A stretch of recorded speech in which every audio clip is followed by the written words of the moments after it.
बिस्मिल्लाहिर्रहमानिर्रहीम। टुडेज और ECG series lecture 16 myocardial infarction discuss करेंगे इंशाल्लाह। इसके बाद हमारा एक आखिरी लेक्चर्स होगा वो मिसलिनियस, हम उसमें डिस्कशन करेंगे पेरिकार्डाइटिस और इलेक्ट्रोलाइटिस एब्नॉर्मलिटीज वगैरह। तो आज हम डिस्कस कर रहे हैं इन्फॉक्शन। देखिए इन्फॉक्शन किस चीज़ को कहते हैं, जब भी आपका सेल वो जो है डाई, उसको ऑक्सीजन की वजह से उसका डेथ हो जाए। ठीक है, ईसीजी पे आप तीन चीज़ें इसके देखते हैं। एक जो है आपको इसकी में मिलता है कि जब उस टाइम सेल की डेथ नहीं होती, ठीक है, एक इंजरी ऑफ माइकार्डियल सेल्स, और the third one is necrosis. ये फाइंडिंग्स आपको ईसीजी पे मिल सकते हैं। देखिए जब भी आपका इस्कीमिया हो गया, लेकिन still it's the early phase, 5 minute हो गए, 10 मिनट हो गए और आपको पेन आ गया एंजाइना का, तो उसमें आप ईसीजी की जो फाइंडिंग्स आपको मिल सकते हैं वो सिर्फ आपको टी वेव्स के इन्वर्जन्स मिल सकते हैं। ठीक है, फिर अगर आपकी सेल्स की इंजरी हो गई है, मतलब अभी आपका माइकार्डियल इन्फॉक्शन स्टार्ट हो गया, ठीक है, तो the infarction, the sign of infarction is the ST elevation. ठीक है, इसका कोई स्पेसिफिक मैकेनिज्म अभी तक नोन नहीं है कि एसटी एलिवेशन क्यों होता है, लेकिन उसमें सोडियम और कुछ चैनल्स का जो है वो हाइपोथेसिस किया हुआ है कि कुछ चैनल्स उसमें इन्वॉल्व होते हैं और उसकी फिर उसमें प्रॉब्लम्स आ जाते हैं, पोलराइजेशन रिपोलराइजेशन, उसकी वजह से वो एलिवेशन हो जाती है। But the exact mechanism still unknown कि एसटी एलिवेशन क्यों होती है। ठीक है, the next one is necrosis. Necrosis अब वो जब सेल्स आपका वो जो है वो कंप्लीटली डाई हो जाते हैं और नेक्रोज हो जाते हैं, नेक्रोटिक टिश्यू बन जाते हैं, तो उसमें आपके पास क्या आ जाता है, सिग्निफिकेंट की वेब। देखिए ये क्यों मैंने छोटा नहीं बनाया, बड़ा बनाया है, और ऊपर पहले इससे सिग्निफिकेंट भी लिया। ये तीनों लफ्ज कहते हैं इंपॉर्टेंस है सिग्निफिकेंट, क्योंकि नॉर्मल की वेव्स तो आपके नॉर्मल ईसीजी में भी बनते हैं, तो फिर उसमें और इसमें डिफरेंस, इसको हम सिग्निफिकेंट की वेव बनते हैं, ये इसमें बहुत बड़ी जेंट की वेव्स बनते हैं। ठीक है, डिस्कस करेंगे आगे। ठीक है, तो अभी हम स्टार्ट ले रहे हैं इस्कीमिया से कि इस्कीमिया में कैसे फाइंडिंग्स मिलेंगे हमें। देखिए मैंने पहले एक्सप्लेन किया कि इस्कीमिया में हमें क्या मिलेंगे, टी वेव इन्वर्जन्स मिलेंगे। तो टी वेव इन्वर्जन कैसे मिलेंगे, सबसे पहले जो पॉइंट है दैट इज सिमेट्रिकल। ये इन्वर्जन सिमेट्रिकल होंगे। सिमेट्रिकल का मतलब ये है कि जितना इसका ये वाला होगा इतना इसका ये वाला भी होगा। मिसाल के तौर पे अगर आप इसको डिवाइड कर ले तो both are equidistant from this very region, this point, मतलब ये वाला पॉइंट और ये वाला पॉइंट एक जैसा होता है, इसका एस एंड और इसका लेंथ वगैरह एक जैसा होता है, तो इसको हम कहते हैं सिमेट्रिकल टी वेव इन्वर्जन। क्योंकि ये कॉन्सेप्ट हमने टी वेव इन्वर्जन का हाइपरट्रॉपीज में भी कहा था, लेकिन उसमें सिमेट्रिकल इन्वर्जन नहीं था, उसमें ये था, इसी तरह था। ठीक है, तो सिमेट्रिकल टी वेव इन्वर्जन इसी तरह का होता है एग्जैक्टली। ठीक है, तो देखिए, और ये ट्रांजिएंट टी वेव इन्वर्जन होता है। ठीक है, सिमेट्रिकल होगा, ट्रांजिएंट होगा, फिर खत्म हो जाता है। ठीक है, और ये कौन सी लीड्स में, जैसे कि चिस्ट लीड्स, हार्ट के नजदीक है, लिम लीड्स तो लिम्स पे लगी हुई है, तो चिस्ट लीड्स में ये बहुत इजीली से दिखाई दे रहा होता है। ठीक है, ये बहुत प्रोनाउंस्ड होते हैं चिस्ट लीड्स में। ठीक है, अभी एक कॉन्सेप्ट है वो समझो, ये कौन सी चिस्ट लीड्स में फिर कॉमन है। देखिए ये जाके V2 से V6 तक कॉमन होते हैं। सो V2, V3, V4, V5, V6 में आपको जब भी टी वेव इन्वर्जन मिल सके तो थिंक अबाउट कि इस पेशेंट को एंजाइना है, एक पेशेंट पेन के साथ प्रेजेंट किया और आपने ये किया और V2, V6 आपको टी वेव इन्वर्जन मिल गए ट्रांजिएंट, तो समझो कि इसको इस्कीमिया हुआ है। ठीक है, ये इस्कीमिया की साइन है। ठीक है, इसमें एक स्पेसिफिक वेरिएंट है कि V2 और V3 में सिर्फ हो जाता है टी वेव इन्वर्जन, इसको कहते हैं विलेंट सिंड्रोम्स। जो आपका लेफ्ट एंटीरियर डिसेंडिंग आर्टरी है उसका स्टीनोसिस हो जाता है। ठीक है, इसमें। ठीक है, तो उसमें V2 और V3 में आपके वो मिलेंगे। ठीक है, स्पेसिफिकली आपको ये मिलेंगे V2 और V3 में स्पेसिफिकली आपको टी वेव इन्वर्जन मिलेंगे। अच्छा, एक कॉन्सेप्ट और है, इसको समझो कि बास टाइम लिम लीड्स में टी वेव जो है वो आइदर फ्लैट हो जाता है या आइदर उसकी इन्वर्जन हो जाती है, बट इट इज नॉर्मल। ये बात जरूर याद रखिए, क्योंकि मेरा अपना पर्सनल एक्सपीरियंस है, जब मैं ईसीजी देखता था तो ये आ रहा था कि उसमें टी वेव इन्वर्जन आ रहा था, तो मैंने कहा कि इसकी क्या प्रॉब्लम आया है। ठीक है, तो लेकिन ये लिम लीड्स में आपका टी वेव कभी ना कभी फ्लैट हो जाता है, आता भी नहीं है, कभी ना कभी उसका इन्वर्जन होता है, बट दैट इज नॉर्मल। लेकिन अगर चिस्ट लीड में ही आ गया तो इट्स साइन ऑफ इस्कीमिया। ठीक है, तो इस्कीमिया को शो करता है। अच्छा, अभी हम वो कर रहे हैं कि माइकार्डियल इन्फॉक्शंस में आपके क्या वो आ रहे होते हैं, स्टेप्स होते हैं कि उसमें माइकार्डियल इन्फॉक्शंस में आपके एसटी एलिवेशंस होता है एमआई में। ठीक है, तो इसके एसटी एलिवेशंस के अपने कुछ स्टेप्स है। जो सबसे पहले स्टेप है उसको हम कहते हैं हाइपर एक्यूट टी वेव। उसमें टी वेव बड़े हो जाते हैं, ठीक है। Next page is ST elevation, ठीक है। और उसके बाद जो नेक्स्ट पेज है third one, that is pathological Q wave आ जाते हैं। And the fourth step that is resolution of ST segment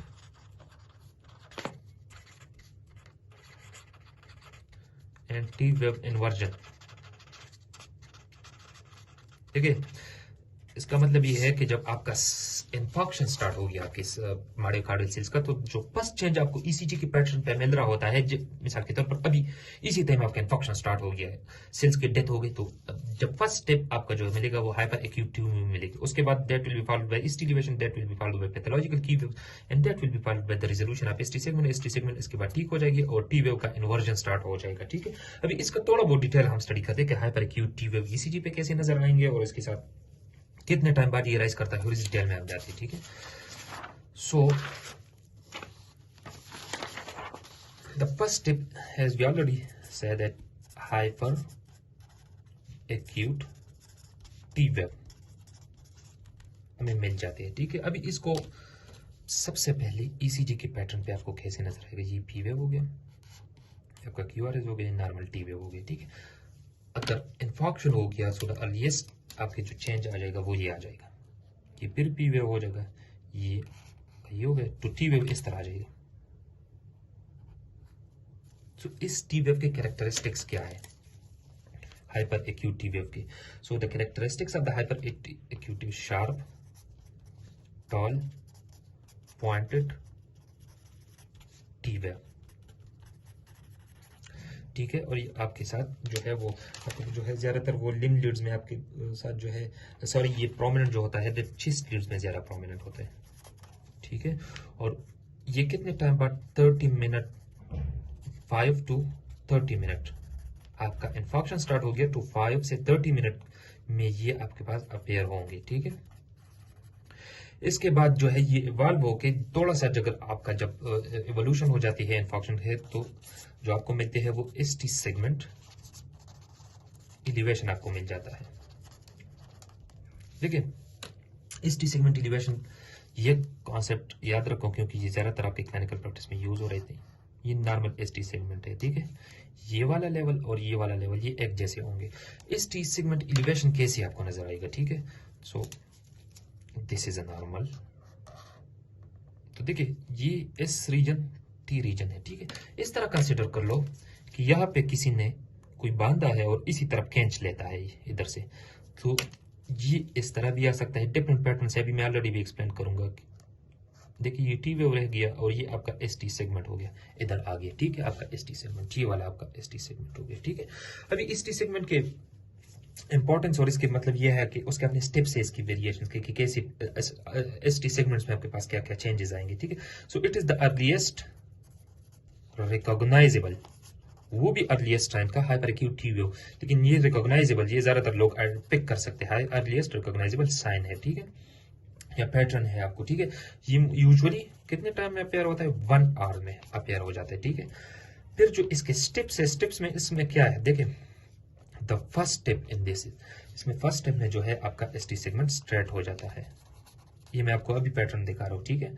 फिर जो है वो आपका लूजिंग इट्स नॉर्मल कनकेविटी, और इसके बाद जो है कन्वेक्स अपवर्ड, ठीक है। ये आप समझो नॉर्मली कि जो है,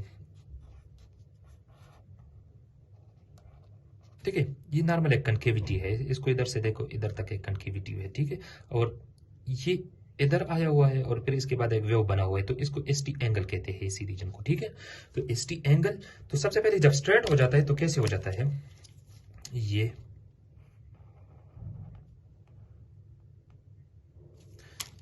तो पहले ये, तो सबसे पहले ये स्टेप आ जाता है, देखिए टी वेव भी आ गया और ये भी आ गया, लेकिन थोड़ा सा जो है ये स्ट्रेट हो गया, ये यहाँ जो शार्प एंगल था वो लॉस हो गया, ठीक है। तो this is the first step, losing its normal concavity. ये जो नॉर्मल कनकेविटी थी, नेक्स्ट स्टेप में क्या हो जाएगा, नेक्स्ट स्टेप में ये हो जाएगा,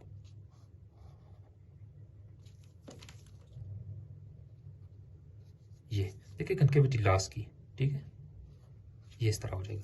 एंड द थर्ड स्टेप में कन्वेक्स अपवर्ड, तो इस स्टेप में आपके पास इसी एसटी सेगमेंट का पैटर्न कैसे आएगा, इस तरह आ सकता है, ठीक है। So these are the 3 steps of evolution of इस एसटी सेगमेंट। एसटी सेगमेंट की एलिवेशन में आपकी ये 3 चीजें हैं, इस तरह ये आपका एसटी सेगमेंट एलिवेशन जो है वो इवॉल्व हो जाता है, ठीक है। सबसे पहले स्ट्रेट हो जाता है, फिर नॉर्मल कनकेविटी लॉस करता है और फिर कन्वेक्स अपवर्ड हो जाता है। और ये बात याद रखो कि इट कैन बी 1 mm से ग्रेटर होगा 1 स्मॉल स्क्वायर से हाइट पे मिसाल के तौर पर, और अप टू 10 mm या उससे भी ज्यादा ये जा सकते हैं, ठीक है। तो अगर ये स्मॉल स्क्वायर आपका है मिसाल के तौर पर, तो ये इधर से देखिए एसटी एलिवेशन इतना भी एलिवेट हो सकता है और ये बहुत ज्यादा भी एलिवेट हो सकता है, अप टू 10 स्मॉल स्क्वायर भी जा सकता है, ठीक है। इसके बाद जो नेक्स्ट स्टेप है आपका एमआई हो गया, तो जब एमआई हो गया सबसे पहले हाइपर एक्यूट टी वेव बनते हैं, फिर एसटी एलिवेशंस हो जाते हैं, एसटी एलिवेशंस के ये स्टेप्स है इसी पैटर्न पे हो जाता है। फिर उसके बाद क्या हो जाता है, पैथोलॉजिकल की वेव्स बन जाते हैं।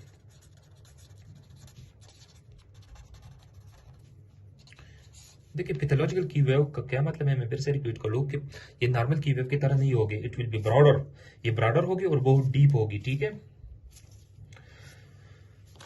तो की वेव शो क्या करता है, सबसे पहले ये नेक्रोसिस शो करता है, ठीक है।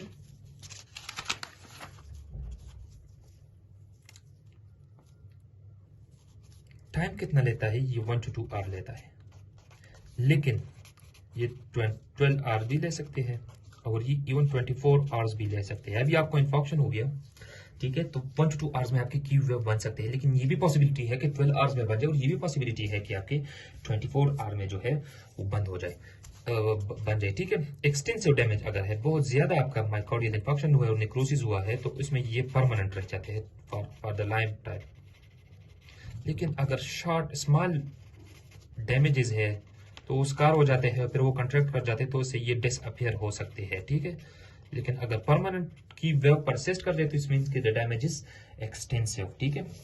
ईसीजी पे आपको कैसे नजर आएगा, दिस इज, ठीक है, ये आपका नॉर्मल हो गया, ठीक है, ये नॉर्मल की वेव है। इस तरह की वेव कैसे बनेगी, पैथोलॉजिकल जो की वेव मैं कह रहा हूँ वो इस तरह होगी, देखिए कितना जेंट आपका की वेव बन गया, ठीक है। ये इसका डेप्थ भी बहुत ज्यादा होगी और ब्रॉडनेस भी जो है वो बहुत ज्यादा होगी, तो उसको pathological Q wave, third step of evolution of जो है इन्फॉक्शन, ठीक है, हो रहा है। फिर इसके बाद द नेक्स्ट स्टेप क्या है, the next step is resolution of ST segment and T wave inversion हो जाती है। फिर जब आपका इन्फॉक्शन और भी इवॉल्व कर जाए तो उसमें क्या हो जाता है कि जो आपका एसटी सेगमेंट इधर एलिवेट हो जाता है वो नॉर्मलाइज हो जाता है, ठीक है, नॉर्मल की तरफ आ जाता है। और टी वेव जो है वो अपना क्या स्टार्ट करता है, इन्वर्जन स्टार्ट करता है। और इट टेक डिफरेंट टाइम, जरूरी नहीं है कि इसका स्पेसिफिक ड्यूरेशन मेंशन नहीं है, डिफरेंट एमआईज में आपका ये डिफरेंट टाइम ले सकता है, ये एसटी सेगमेंट के रिजॉल्व होना और टी वेव का इन्वर्जन स्टार्ट होना, ठीक है।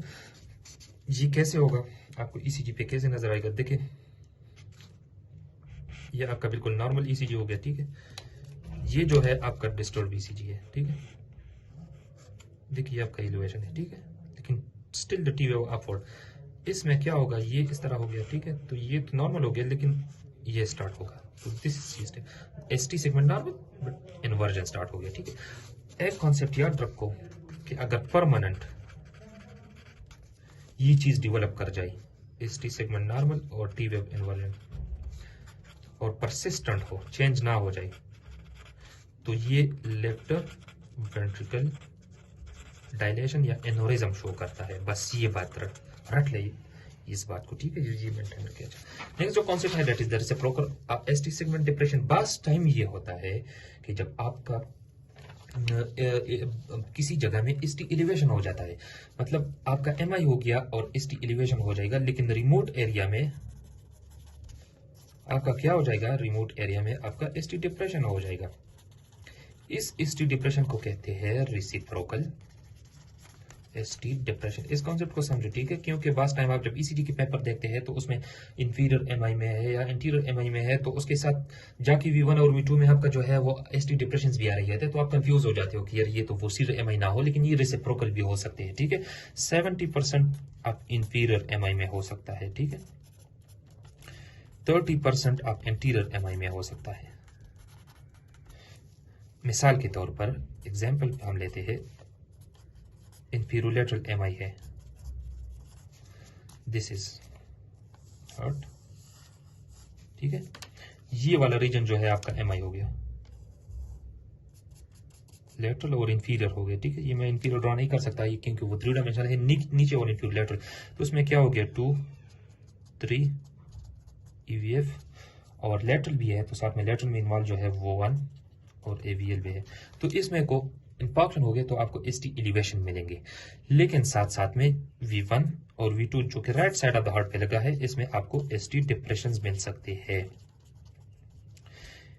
इसको इसी ST डिप्रेशन को रेसिप्रोकल ST सेगमेंट डिप्रेशन कहते हैं। इसकी एक्चुअल पैथोलॉजी अननोन है, इसका एक्चुअल मैकेनिज्म अननोन है कि कैसे ये रेसिप्रोकल हो जाते हैं, लेकिन ये भी पॉसिबिलिटी है, इसका इंपॉर्टेंस ये है कि हो सकता है कि इसके साथ कोई और जगह में भी मतलब ये हो इन्फॉक्शन हो सकता है। तो अगर आपको ST डिप्रेशन कहीं और जगह में मिल गई, या तो वो रेसिप्रोकल ST सेगमेंट डिप्रेशन है या वो इस जगह की इन्फॉक्शन है, तो आपने फर्दर इसको इन्वेस्टिगेट करना है, ठीक है।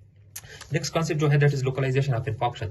इन्फॉक्शन को लोकलाइज कैसे करना है आपने, क्योंकि जब आपको ECG मिल जाता है तो आप थिंक अबाउट कि यार ये इंफीरियर एमआई है, ये सुपीरियर एमआई, लेटरल है, इंटीरियर है, जो भी है, ठीक है, तो आपने कैसे इसको करना है, चलो अभी हम उससे डिस्कस करते हैं, ठीक है।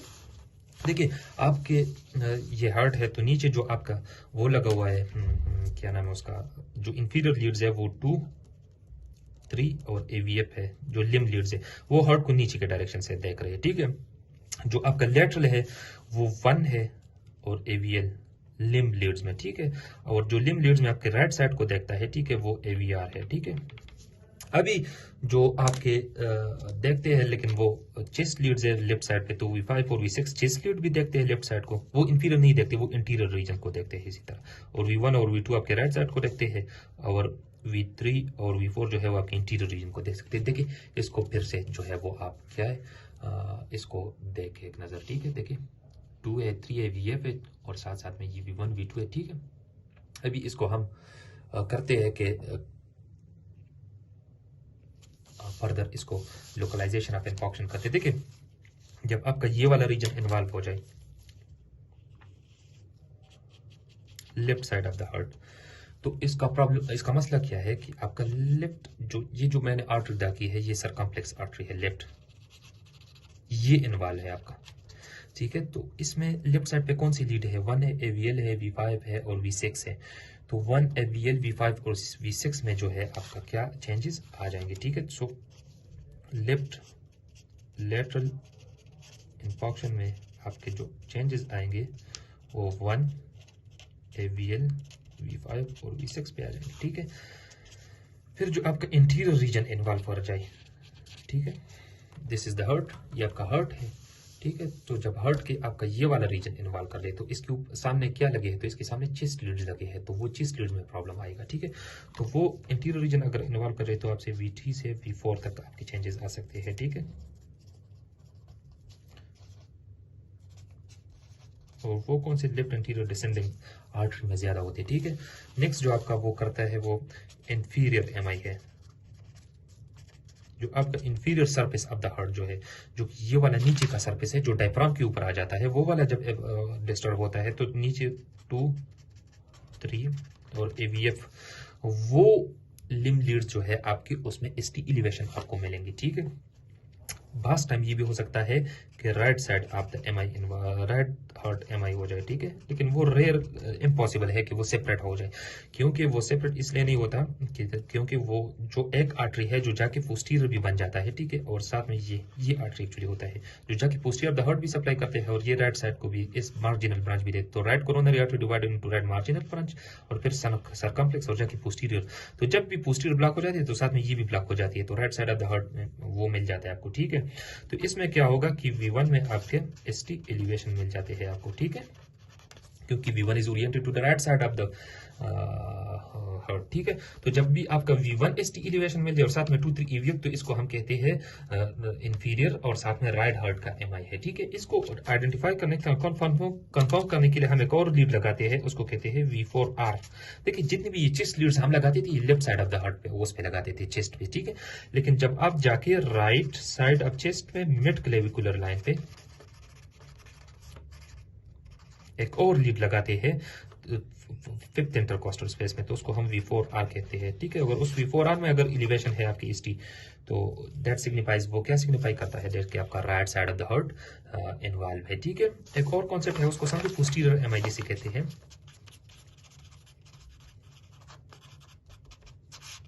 ठीक है।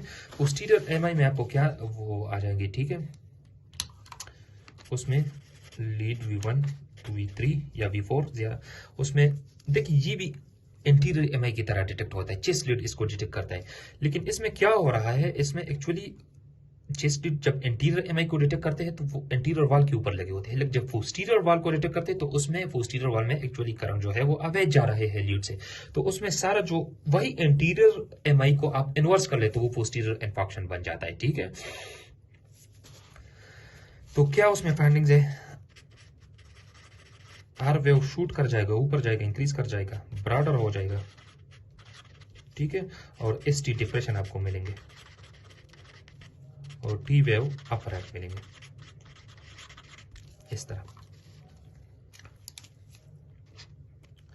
तो नॉर्मल अगर इस तरह है तो इसमें क्या हो जाएगा,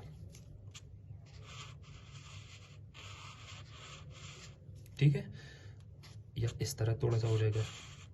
ST डिप्रेशन को भी मैं शो कर लूँ तो इस तरह हो जाएगा। देखिए ये ST डिप्रेशन को आइडियली इधर होना चाहिए था, ठीक है। तो ये वाला रीजन जो है इससे एक्चुअली डिप्रेस कर गया, ठीक है। तो ये ST डिप्रेशन को, T वेव को देखो, हाइपर एक्यूट T वेव और वो भी इनलार्ज हो गया, ठीक है। तो ये पोस्टीरियर MI को सिग्निफाई करते हैं। जब आपको V1 से V3 तक आपको R वेव बड़ा हो जाएगा, ब्रॉडर हो जाएगा, आपको ST डिप्रेशन मिल जाए और T वेव अपराइट हो जाए, तो ये क्या कहते हैं, पोस्टीरियर MI को सिग्निफाई कर जाती है। तो इससे हमारा MI का डिस्कशन क्लोज हो गया। होप कि आपने लोकलाइजेशन सीखे हो कि कौन कौन से आर्टरी को हम लोकलाइज करते हैं, कौन कौन सी लीड्स में, ठीक है। रेसिप्रोकल ST डिप्रेशन का कॉन्सेप्ट समझा हो, फिर जो इन्फॉक्शन में एवोल्यूशन होती है, hyper acute T wave ST segment elevation, वो आपने समझा हो, ठीक है। और उसके साथ आगे जाके स्कीम और उसके साइन आपने समझे हो, ठीक है। इंशाल्लाह इसके बाद हम डिस्कस करेंगे मिसलिनियस और CCG का सीरीज हमारा खत्म हो जाएगा।